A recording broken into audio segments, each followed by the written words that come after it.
and welcome to Manifesting Napoleon Hill Tuesday. This is Beverly Fells Jones, the Silver Fox of Consciousness, and today, and let me get something to drink here. Today, I am going to talk to you from Napoleon Hill's book, Think and Grow Rich, the 1937 edition. Now, we've talked about the preface, we've talked about who Hill was about, we've talked about the very first story he tells in chapter 1 of Think and Grow Rich, and that is the story of Edwin C. Barnes. Now in chapter 2, he continues the story on Edwin C. Barnes, but again, using him as a very perfect illustration. And so chapter 2 title is called Desire, the starting point of all achievement. So I have my notes, as I always do. And so chapter 2, Desire. And he goes on and he talks about the fact about Edwin C. Barnes climbing that freight train and going to Orange, New Jersey. And he said at that time it was more than 30 years ago, so that was like 1907 when he actually did that. And some people who are looking at and reading this book today are trying to figure out why people keep having me read this book. Why is it a #1 go-to in self-development? This book, the way it's written, the way it's organized, when you really take the time to study it, but not only study it, but apply the techniques, then you will succeed. And I'll go 90% of the time. And the reason I go 90% of the time is because there's some things that may not be possible, even though, you know, impossible is a word, but it's I'm possible with the impossible. So I'll say 90% of the time. And that 10% it doesn't do it is because of circumstances outside of the control of the person who has this burning desire. So going on in this book, he talks about Barnes and the fact that it was 5 years before he actually had the opportunity to be in partnership with Edison. But that whole time, mentally, he was in partnership with Thomas Edison. Even though he may have been sweeping floors and being, you know, the mail boy or the whatever, I think about it as in those 5 years, he was learning how the Edison organization works. You can say, who knows the most about an organization and what's going on? The guy that delivers the mail, the person that people ignore, the janitor, because they talk about all kinds of things while that person is there. Servants are ignored. Think about that. When somebody's in servitude, whether you're a janitor, a waitress, a cashier, people don't really pay attention to you as they're talking and sharing things. So just imagine Barnes actually hearing all the little things that are going on. Because when I think about it, when he came up with the marketing plan to sell the dictating machine, he had to have been studying all along and learning things. He didn't just come in there and, you know, sweep the floors and just kind of bide his time. He was learning. He was learning how things work. He was probably watching the salespeople and the inventors and seeing what they were seeing, and he was reading. I mean, you get the opportunity to read a whole lot of stuff when you're in that position. But one of the things that Edison talked about was, I mean, not Edison, but Hill, in one of his stories, he talks about the captain of the ship, and when they got to the location for that they were going to conquer, he burned the ships. And therefore, his people had to win the battle in order to go back home, because they had to take the ships of the people that they were conquering. Yeah. So when he talks about, we talk about a lot about now about not burning all your bridges, but when you have got a burning desire and you're looking to do something, you take away plan B. There is no plan B. There is no plan C. There's only plan A. And that's what Barnes had. He did not retreat. So in this chapter, and the reason I titled this, the ultimate goal setting program, is because every other goal setting program I've been to, and I've been to a lot of them. In corporate America, they had us doing all kinds of things. And as I studied this, I realized they got it all from Think and Grow Rich. It is the ultimate goal setting piece. Now, I'm just going to share a couple things from this chapter. When I'm teaching the master class, we really go in depth on this, but I don't want to take up a whole lot of time here on the video. But I'm going to give you this: the 6 practical steps to riches. Now, I created a workbook, so I'm getting the information from the workbook pages, but it's right here in the chapters, right? So the 6 practical steps to riches. 1, fix in your mind the exact amount of money you desire. So, do you want to make $100,000 a year, $250,000 a year? In 5 years, do you want to be a millionaire? I was telling the story of a gentleman that I read his story, and I thought it was fascinating. He decided he was going to be a multimillionaire before he was 30. Now, he had graduated from college. He has a great job. He did things, but here's what he did. So he was focused. He had a burning desire. He was going to be a multimillionaire by the time he was 30. He went to work. He got a job.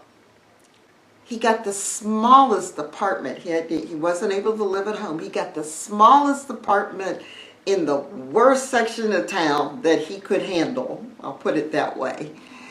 And so it was cheap rent. He ate ramen noodles or spaghetti and all of these kinds of things. Now, he had an excellent job making really good money, so he could have been in Uptown, right? He could have been in a bigger apartment and furnished it with all these furnishings. He went, nope. He got the smallest apartment, cheapest rent, in an area that he felt comfortable in living. He went to the Goodwill or the Salvation Army or the resale store, and he furnished his apartment with used items. He ate the ramen noodles or the spaghetti or the potato dill. He didn't go out to eat. He didn't go out and party with his friends. His friends kept saying, come on, you've got to come out with us. And, man, you got to enjoy life. We're getting ready to go take a trip overseas, and we're getting ready to do this. And, okay, and then he had to pay off his student debt. But he didn't do all of that. He lived extremely cheaply. He had a minimum amount of clothing because he didn't want to spend money. So he had a uniform, so to speak, that he used to go to work with. He had, his shoes were shined. He did everything he needed to do to be successful on his job. And you go, well, what he was doing? I said, well, you go back to Napoleon Hill videos, and I'm talking about the law of success and savings. In my podcast from yesterday, I talk about savings He was saving every penny. He cooked his own food. He brought his own, he figured out a way to filter his water. He brought his own water. He used the fountain. He did not spend any extra penny on anything that was not necessary. He saved the money. Then he found a brokerage account. He found a broker that could help him, and he started investing. He started investing, and then he was able to invest in real estate. And then he was able to... So the story is, he sacrificed for about 8 years, right? Out of college at 22, so about 8 years he sacrificed. And by the age of 30, he was able to retire a millionaire. Now he still continued to invest. Now he's managing his investments. Now he's letting his money make money for him. Now he can take money and he'd buy a property, but the property may be an apartment building, and one of the apartments was his, and the other 3 helped pay for the building, and so on. He learned to let his money work for him. He had a burning desire, and he sacrificed whatever he needed to in order to get what he wanted. So he had a certain amount of money that he desired. 2, determine what you intend to do in order to receive the money. Now, he worked and invested. If you have a business, such as I'm a speaker and a coach, so what do I intend to do in order to earn the money or to bring in the money that I want to do? Okay. So part of it is getting out there and letting people know I exist, right? So I need to determine what kind of programs am I going to offer. I want to give more than what I receive so that I give my people a really good experience. Establish a definite date when you intend to possess the money you desire. So this gentleman said, by the time I'm 30, and he made the date, by the time he was 30, he was going to do that. Before I learned about Napoleon Hill and the law of attraction and all of that, and I was working in corporate America, one of the things I determined was I wanted a certain amount of money in my 401k the next time the company I was with offered a buyout, right? And so for those of you, they're asking us to leave, and in order to, get you the incentive to leave, they're going to offer you so much pay, so many weeks of pay, so many months of pay, and I had to be eligible with age and service and a number of things. But I said, the next time that happens, I want to be able to say yes. But I have to have this amount of money in my account in order to say yes. And so I embarked on an even greater savings program. And I maxed out my 401k. I maxed out my IRA in order to make it possible for me to be able to accept that buyout. And when it came, and with the buyout they gave me, and what they were going to put in my 401k, the number was it was over by about $1,000. But I had a definite purpose. And now I tell people, if I had known how this stuff worked back then, I would have made the number higher because it would have happened. All right. So by a definite date. So for me, it was the next time an offer came for a buyout. A definite plan for carrying out your desire and start now. So the young man, his definite plan was how he was going to save. When he got to a certain amount of money, what he was going to invest it in. Once he gets another certain amount of money, he had a plan. Give you another example. So back when, and it's still possible today, a little bit more difficult, but back in the 70s when my ex-husband and I bought our first house, the plan was to live in it for 5 years, sell it, take what the equity out of that house and go to the next house, the next larger house, and then live in it 5 years and go to the next house. And then when we would retire, we sell the big house and downsize. That was the plan I had in place. So the first house we bought, interest rates, for those of you that don't know, it was 8%. And interest rates continued to go up. By the time we got around 8 years later, so it wasn't 5, it was 8 years, we found a foreclosure house, but interest rates were 12%. But we still bought. And we sold the other house and moved into that house. Well, when we moved into that house, I loved it so much. I said, we're not going anywhere. This is it. And when we're ready to downsize, we'll do that. Well, 8 years later, I get a promotion from Pittsburgh to Dallas, and we upsized, and the cost of housing here was a lot cheaper. So we upsized to what I refer to as my absolute dream home. Following that plan, and then the divorce came, and so we sold the house and split the proceeds, and I used it to buy my present home. And now I'm happy. It's the right size, it's perfect for me and the world that I'm in. Another plan. Burning desire, another plan. Definite plan. Write out a clear, concise statement of the amount, by what date, what you intend to give in return for the money, and describe your plan. Read your written statement aloud twice daily. Now, I don't do that. In those plans I told you about, they were up here. It's like Barnes didn't write this down. He didn't write down his plan. He had this burning desire so far inside of him that he just knew what he wanted. He lived it. He breathed it. He saw it every day. My plan for 5 years in house, 5 years and 5 years, it was inside of me.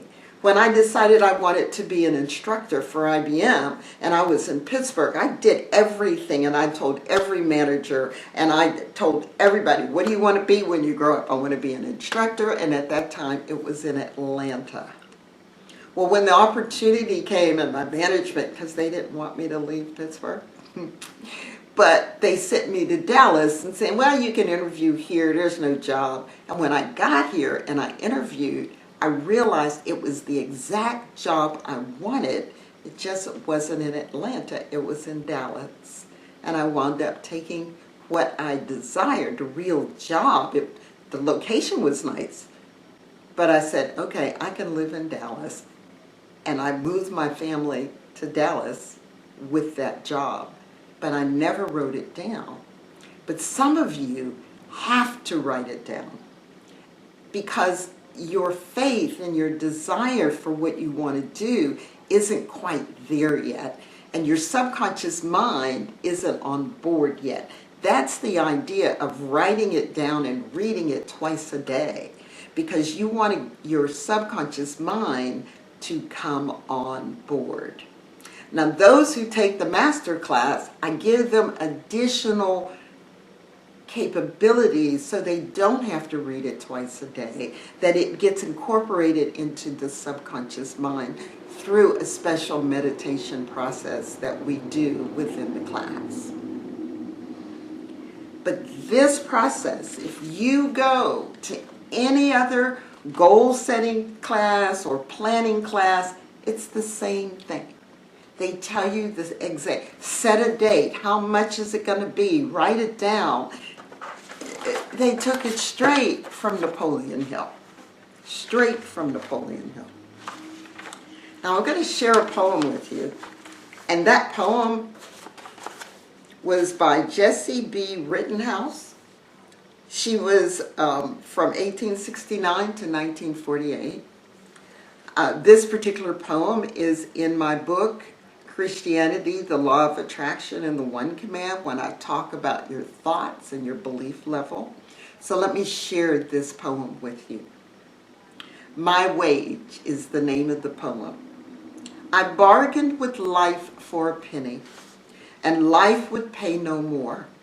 However, I begged at evening when I counted my scanty store. For life is a just employer.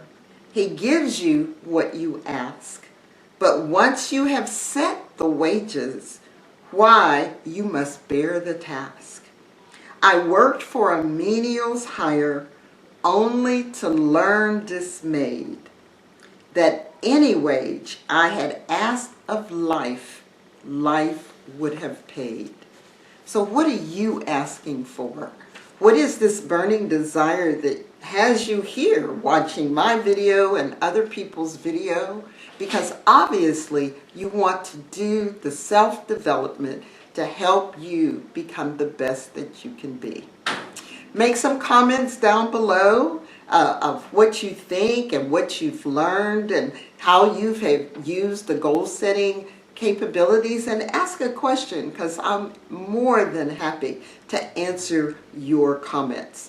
If you haven't already, be sure to subscribe and hit the bell so you know when I have additional videos coming.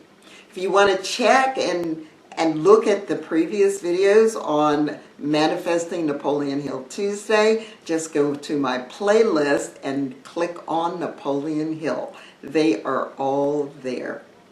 Again, this is Beverly Fells Jones, the Silver Fox of Consciousness. Today's lesson was in Chapter 2 of Think and Grow Rich. And what I want you to do is always, and I didn't turn the light on, is think rich now.